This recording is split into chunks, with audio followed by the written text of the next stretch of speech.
கர்த்தருக்கு ஸ்தோத்திரம். இன்றைய வசனம் உபாகமம் 28ஆம் அதிகாரம் 8ஆம் வசனம்.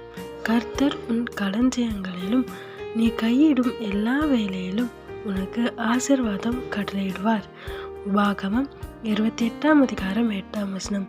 கர்த்தர் உன் களஞ்சியங்களிலும் நீ கையிடும் எல்லா வேலையிலும் உனக்கு ஆசீர்வாதம் கட்டளையிடுவார்.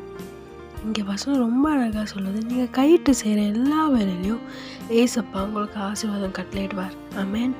நீங்கள் என்ன வேலைலாம் சரி, நீங்கள் பிஸ்னஸாக இருக்கலாம், இல்லை உங்கள் ஃபேமிலி காரியமாக இருக்கலாம்.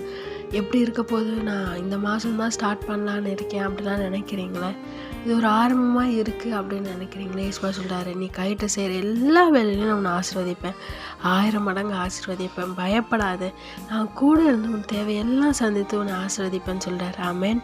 இன்றைக்கும் உழைப்பாளர்கள் தினம். அவங்க அவ்வளோ கஷ்டப்பட்டு வேலை பார்க்குறாங்க. அவங்களுக்கும் இன்றைக்கி கர்த்தர் சொல்கிறாரு, ஏசப்பா சொல்கிறாரு, உங்களையும் ஆசீர்வதிப்பேன்னு சொல்கிறாரு. பயப்படாதீங்க, கலங்காதீங்க. இந்த மாதம் எப்படி இருக்க போகுது, இல்லை இனி வர இருக்க மாதங்கள் எப்படி இருக்க போகுது, ஸ்கூல் ஃபீஸ் வந்துச்சு, செமஸ்டர் ஃபீஸ் வந்துச்சு, அப்போல்லாம் நினச்சி கலங்குறீங்களா? ஏசப்பா இன்றைக்கி உங்களுக்கு சொல்கிறாரு, உன்னை ஆசீர்வதிக்க போகிறேன், உங்களை ஆசீர்வதிக்க போகிறேன். அதுவும் நீங்கள் செய்கிற வேலையிலலாம் உங்களை ஆசீர்வாதத்தை உயர்த்த போகிறேன் ஏசப்பா வாக்கு கொடுக்குறாரு. பயப்படாதீங்க, கலங்காதீங்க. அவர் உங்கள் கூட இருந்து உங்களை ஆசீர்வாதத்தை உயர்த்துவார். ஆமென்.